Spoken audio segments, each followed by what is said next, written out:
في عام 1997 تم سحب طاقم قارب صيد ياباني من بحر اليابان بعد التشبث بحطام القارب لعدة ساعات، لكن تم القبض عليهم على الفور بعد أن استجوبتهم السلطات عن سبب تحطم القارب. قال رجال الطاقم أن بقرة سقطت من السماء ويبدو أنها قادمة من لا مكان واصطدمت بالقارب وحطمته. ظل الطاقم في السجن لعدة أسابيع حتى تم الاتصال بالسلطات اليابانية من قبل العديد من مسؤولي القوات الجوية الروسية المحرجين للغاية.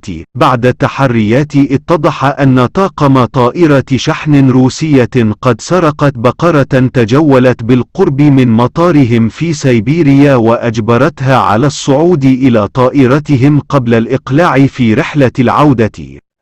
بمجرد أن حلقت الطائرة جوا أصيبت البقرة بالذعر على ما يبدو وبدأت في الهياج، مما تسبب في ذعر الطاقم أيضا لأنها كانت تؤثر على استقرار الطائرة، فلجأوا لحل المشكلة عن طريق دفع البقرة خارج عنبرها أثناء عبور بحر اليابان على ارتفاع 30,000 قدم، فكانت من حظ الصيادين. المصدر أستراليان فاينانسيال ريفيو بتاريخ 16 من مايو عام 2000.